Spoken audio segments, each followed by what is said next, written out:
Podcast. Philly, man. Shout out to Swag 100 Podcast, man. It's all love over here. Right?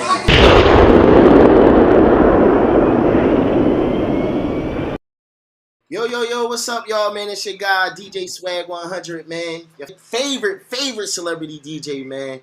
You know, I'm holding down Straight Official Magazine, Philly Fleet DJs, the worldwide Fleet DJs in general, man, and we here for a segment of GOAT Vibes. We got the legendary Raz-B in the building, representing, B2K, man, Glad to have you here, my guy.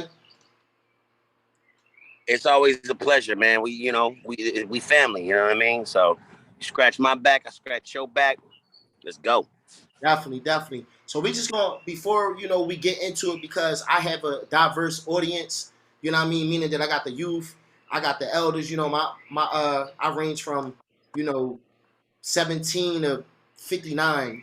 So I got a diverse crowd. So I want to go back to the B2K era and come back real quick. We're gonna stay there for like five minutes. We ain't even gonna, like 5 minutes. We're not even gonna be there that long, depending on how you ask this. I just wanted to ask, because I know that you have an entertainment and management company, and you've been doing that since '07. So I wanted to ask, besides singing when you was with B2K, did you contribute to anything as far as the production or writing, lyricism?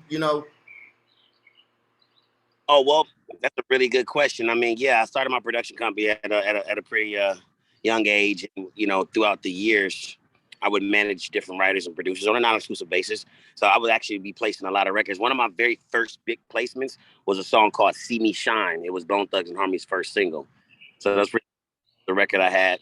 I remember fighting very diligently on our second album to get B2K executive producers credit. Uh-huh. And to make sure that we actually wrote more songs on that album. So, like, for example, the Pandemonium album, I named that album.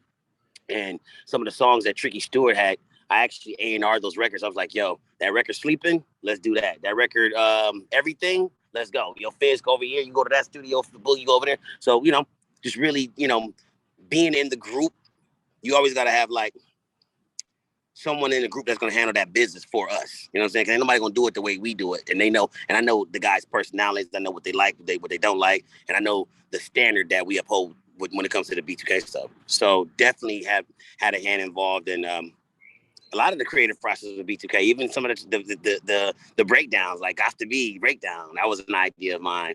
I was the breakdown in Why I Love You. That was my idea, things like that. So we was able to able to stand on your own when you did just push your first single Fire through your own your own company, and that charted Billboard, and it was like hip hop, R&B charted #2, something like that, so you really had, like, what was your sauce back then? Like, what do you think was working for you independently? That's a good question. Back in 2007, I remember that record called Fire. I spent about $10,000 on that record.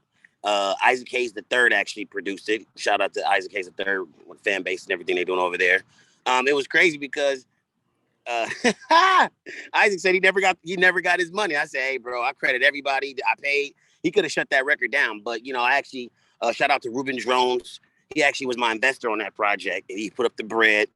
And it was crazy because what I realized pushing a record independently compared to coming from a major, we had millions of dollars behind it. So I'm probably working with under 100K. You know what I'm saying? Right. So eventually, after that record had charted #2, selling single in the country, I'm not sure what actually was transpired after that, but I ran out of money. So I don't want to, like, you know what I mean? I don't want to keep spending on my personal money. What happens, I wind up spending a lot of my own personal money. You know what I'm saying? It's gotta be smart, because, a lot of that money, it has its ways of coming back. Now that I look back 2007, that's a milestone for me. I had a #2 selling single in the country, and that was something I was proud of. I was doing in-store tours, a retail in-store tour. You know what I mean? So it was just dope. It was liberating and very educational, because there's so many things that I didn't know that I learned about distribution and how to build the demand. So if I go to one store, maybe they sold 2 retailers, which sold everybody in that store that day. So it's really just about being personal and connected with the people, bro. I love the independent vibe. All right, definitely. Now, this is definitely a question I definitely have for you is, you know, your career is, y'all all had y'all past, but being as though that, when I do my research, I do my research. So the question I have is like, what was more suitable, like knowledge wise and learning the game wise? Was it the movies or was it the actual music career? Because you had, you did movies from '04 to '09 and you was with B2K up and like it was around the same time. So, what was the real game changer for you? Was it the movies or was it really the music? It would have to be. I mean, they're all me. It would definitely have to be when I first got my deal. I mean, you can Tommy you to $1 billion company that put millions of dollars behind your project, right? So that's a game changer in itself. That's a dream come true. And to take it even further, for B2K to have the success to where no-name actors is getting a $15 million budget to shoot a movie, I thought that was crazy because we didn't know, but when the movie came out, it was #1 during Super Bowl weekend. I think it did like 15 million. And in Hollywood, everybody was like, "This is crazy! Like this is huge!" Like right. A no-name actors, and you know what I'm saying? Like we actually really carried the movie. You know what I'm saying? Yeah, and then when that shit, you got served, correct? Yeah, we talking about you got served. So that was a game changer because being the first time actor, I made like I don't know, like 75,000 maybe something like that. And then on the back end, bro, them checks was like 100,000 here, 100,000 here, 100,000 here. I'm like, yeah, but see, you wind up in other movies like Pieces of Dreams, Love Sick Diaries, Caged, Innocent, other movies too. So, what was that like? Just taking on like I'm on set. You know what I'm saying? Versus I would say that the difference was being on set, you get paid weekly, right? It's like a job, you know what I'm saying? And shooting the movie is like, for me, it was like shooting one long ass video. And for us, it was dance. It was that movie was, it was tailored for us. You know what I'm saying? Right. So the experience, just being around it. I mean, I was really fascinated with the DPs, the director of photography. I was really fascinated with the production team and the producers and how they put everything together. I was fascinated with learning how to act, and I would go around and be like, "Yo, how do you think I should say this line?" Or "How do you think I should say this line?" And I wind up becoming one of the best actors in the movie, per Clint Culpepper, who actually financed the movie over at Screen Gems.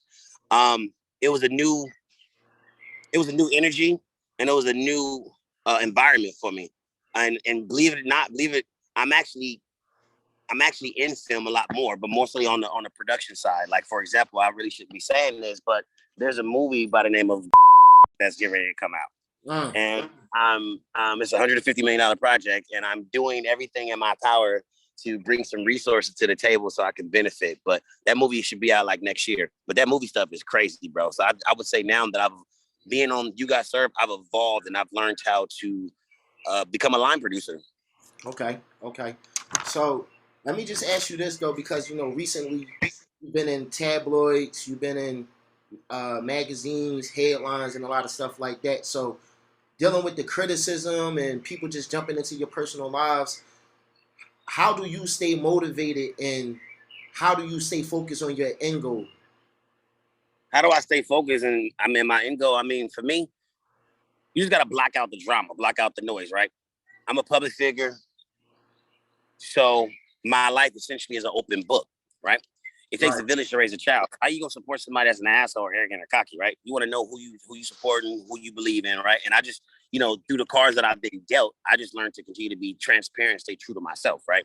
So regardless of when I'm going through, whether it be family, personal, business, it's really about seeing the bigger picture, right? As much as B2K is going back and forth and joking and this and that, the real big picture is this. Love covers a multitude of sin, and your peace is priceless, no money. But I'm thinking about when niggas is 50 years old. I got about $25 million sitting on the table right now. Y'all want to go get it? Cool. I just stay focused on the prize, bro. You know what I'm saying? Like, I know what type of human being that I want to continue to be. I know what type of people that I want to be surround myself around. So I just stay focused and stay locked in, because a lot of the smoke and mirrors, some of that shit don't even matter, bro. Right, definitely. No, that's doesn't even matter. Like, So let me ask you this: what took you so long to decide? Like, because I watched the interview saying that you're getting ready to put a documentary out. So what took you so long to do that? You know what I'm saying? It's been so long. So what do you feel? Well, yeah, no, I've been working on a documentary for some years, right? So, one, I don't really want to reveal the company, but the deal's been signed already, right? I have about $1.2 million budget already ready to go, right? In order for this project to actually properly be rolled out, right? It's with a major company. I don't want to reveal, but they've done over $400 million in debt financing in the past 7 years. Very reputable company. Anybody that's in the film world, they know who they are, right? And you had to find the right people that actually believed in my project. One, I had to find the right deal, right? And then also, because this is not a hit piece, my life story is my testimony that I want to allow for people to be, come instantly into my life and see, right? Because everybody's been speculating all these years. They don't really know my life. They don't really know my story. And because people want to tell it, and I want to share my story with the world and my supporters and people out there that I think need to hear my message. It just takes time. So, for example, just recently, last week, we had to add an amendment to the contract, meaning we brought in some other producers. For example, Travis Payne, who produced This Is It. He worked with Michael for 20 years. At a time, we were talking to Tamara Simmons, who did Surviving R. Kelly. We were talking to her at a moment, right? So it just takes time to have to find the right people. I feel like it would have been done a long time ago, maybe if I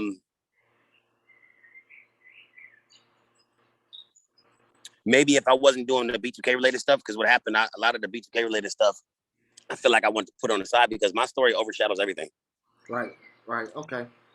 Before we get into, because I definitely want to start talking about the new music stuff that's out, but I just want to, I always like to shed light on the independent artists as well. So I seen that you brought up Queen Z, and you got other artists like her that's like new, fresh, that you working with and stuff like that. Besides her, is there any other artists?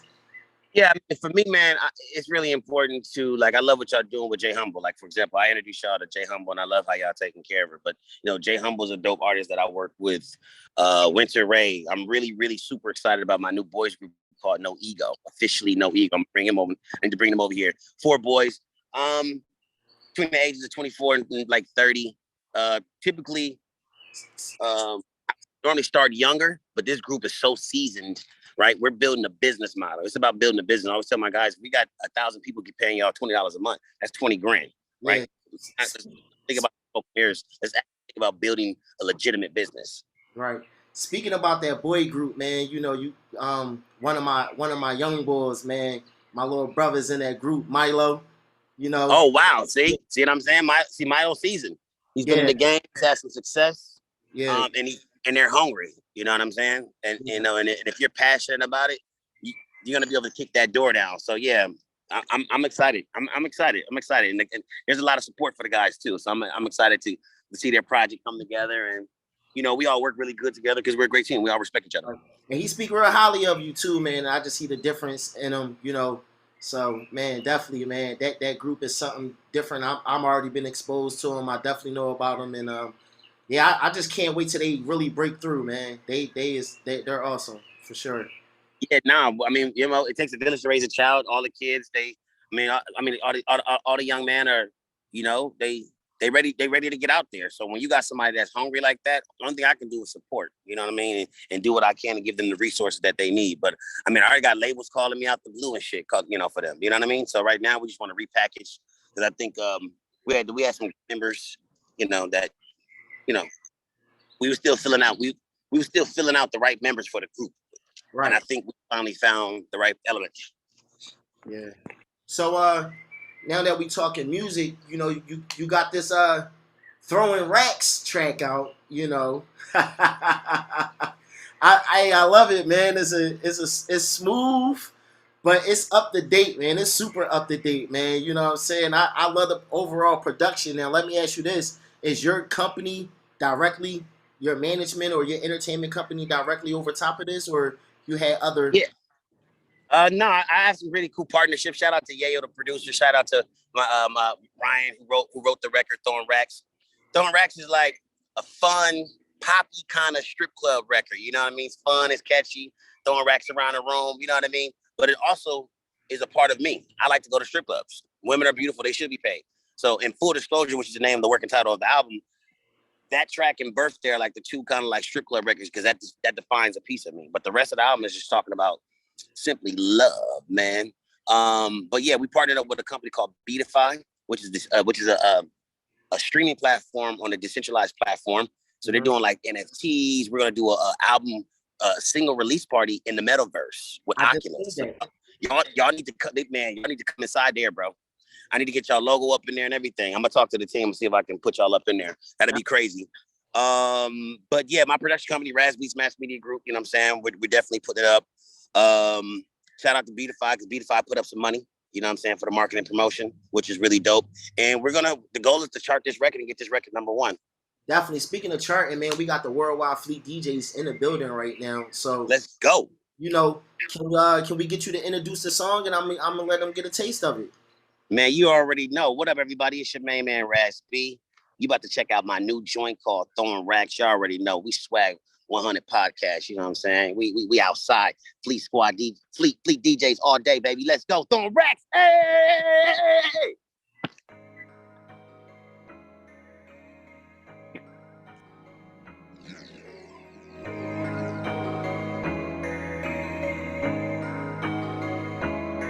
I make a mess around this room, round this room, round this room. I'm throwing racks around this room, round this room, round this room. I make a mess around this room, round this room, round this room. I'm throwing racks around this room, round this room, round this room. Gone girl, gone for it. Dance like your motherfucking like the pin on it. I showed up, all hundreds. Dance like your motherfucking like the pin on it. Where the show at? Baby, don't hold back. We can ball that. Look back when you do that. You wanna do it to make her. Scared money don't make no money. If you scared of the money, you should take that from me. Scared money don't make no money. If you scared of the money, you should take that from me. I make a mess around this room, round this room, round this room. I'm throwing racks around this room, round this room, round this room. I make a mess around this room, round this room, round this room. I'm throwing racks around this room, round this room, round this room. That record is nice, man. I'm happy to finally be able to share. You know what I mean? I'm when you find love for the music, sometimes the business can spoil the love and excitement for it. But once you get back to the love of it, that's so cool. And I got some great more records to come, and I'm gonna just keep dropping, bro. We're gonna just keep dropping and get people used to the sound. I love making music, and I'm gonna continue to make music to the day I die. Well, with that, man, it just feel like you trying to really bring R&B like to the forefront again, man. You know what I mean? You definitely one of the trendsetters. You know what I mean? You and your group. But let me ask you this. You know, a real serious question though. Why did you decide to keep the B2K brand attached to your name? Well, are you speaking in regards to my Instagram? Yeah, your Instagram, because you doing solo music, you got your own company and stuff like that. Why would you feel as though you still need to attach B2K to your name? Well, you know what's so cool about B2K? This is how everybody ran from the group. I never ran from it. I stayed in it and ran towards it. Why would you alienate a bunch of people that loved you and put you in a position, right? So what I did is I was able to hold on to it and prepare a place. What brought you to Millennium Tour? That tour that did $30 million, and the group finally came back together after 16 years, right? So I'm never gonna alienate my brand. I mean, my Instagram handle, it is what it is. You know what I'm saying? That's my claim to fame. It's my baby. It's my world. It's my people. There's more chapters. I'm working on the B2K movie. Definitely. You know what I'm saying? But that's a really good question, because me and my team have thought for many years, like, do we just go by Raz? Do we go by DeMario? Do we like all of that? Do you alienate all of that? Which kills a lot of controversy, kills a lot of the bullshit, all that stuff. You know what I mean? But it's like, yo, I'm who I am. Right. That's my life story. So live up to it, own it. But you know what I'm saying? That's a really good question. I think maybe one day there'll come a time where, you know, I possibly may go by my name. Okay, definitely, man. I honor that answer, man. You know, a lot of people ain't that sturdy, as we would say in Philly. You know, we do got a segment though. We gotta switch this. We gotta shift it a little. We got a segment called Non-Fun Facts, man. You know what I mean? Oh shit! This would make Goat Vibes about Goat Vibes. So my question for you: how much R&B do you know?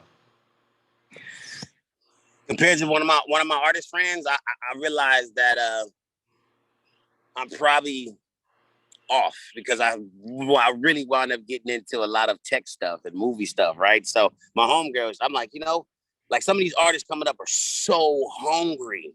And I know that feeling I had when I was a kid starting out. So, I mean, I don't know. That's a good question. You would think I know a lot. I probably do. We got 9 questions, 9 fun facts. They all factual questions, you know. But we want to just the R&B edition. You know, we starting it off with you. So all right, I'm gonna kind of take it light, but it's gonna be some throw offs in here. So we about to get you out. Go. I'm about to fail this one. I'm telling y'all now. Let's go. The first one is, what does R&B actually stands for? Rhythm and blues. Okay, you got that one right. Okay. Well, when was the term R&B music first introduced? Rhythm and blues music first introduced. Oh man, I mean, can we take it back to? Damn, fuck. Any answer is good. I'm a rhythm. Shit, nigga, the Chain Gang. Where you think the blues came from, bro? The Chain Gang. Give me a year. Give me a year. Let's say the 19. Oh my God, you want to say the? You might be right. Do we want to say the 1800s? No, man, it's 19 something. Yeah, I was gonna say like 1940. There you go. You are correct. 1940. That's a factual answer. 1940. Okay. Well, what magazine created the term R with that little N letter symbol and B for marketing purposes? What magazine? They created R&B, the short version of rhythm and blues.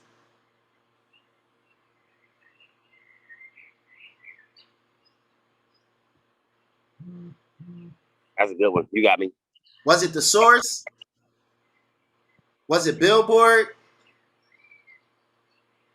Was it Hip Hop since 1980? I mean, Hip Hop Weekly? Or was it Pitchfork? I'm gonna say the last one. It was Billboard. It was Billboard. I should have won my first find. Billboard is the ones who started the charts. So they couldn't fit rhythm and blues in there, so they shortened it for R&B because they couldn't fit the whole rhythm and blues word in there. Man, yep, I should have got that. My mind said Billboard. All right, good one. Woo! This is grimy. Which of the following music genres has a close association with R&B? Rock, rap, or hip hop? Genre, close association with R&B. I'm gonna say hip hop. There you go. It's always hip hop and R&B. Okay. Here we go. Now, you're killing me. This is about to go crazy. Which famous singer added more electronic components to his song to create a smooth dance floor friendly sound, which is today's contemporary R&B? There's no multiple selection questions. Oh, I'll do it for you. I mean, I'm gonna say James Brown. All right, I'm gonna give you 3 selections: James Brown, Prince, Michael Jackson.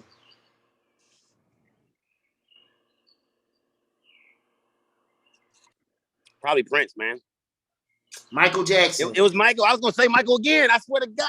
I'm killing myself. I had those last 2. He was the one who was using all the electro guitars and then Mike was. Mike was. And all that and stuff. He was ahead of his time.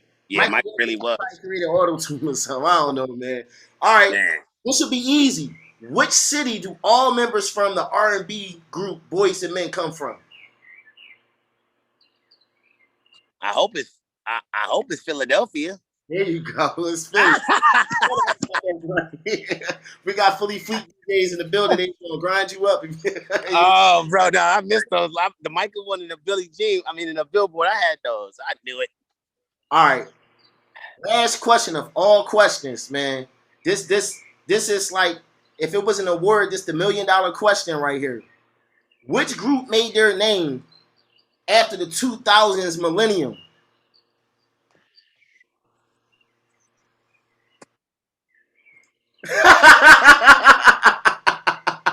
There you go. Good. B2K. And look, I know everybody else was scratching their head, but can you let everybody know that was a great answer, man? I appreciate you on that one, man. You got most of the questions right, man. You know. Yeah, that's a good one, bro. What did B2K stand for? Because a lot of people still to this day don't know what B2K stand for. So we told the world that B2K stands for Boys of the New Millennium. We were that group of the New Millennium. And then as we continue to grow, I came up with the saying of Boy Two Kings, because I feel like our journey and my personal journey has been a young boy, young lad growing up learning how to control his kingdom, keeping your thoughts under the captivity of Christ, just making the right decisions and stuff like that. Yep. So that's kind of what it is. And I'm still writing that story. Yo, it's your boy Raz-B. You already know you locked in the Straight Official magazine. Yeah.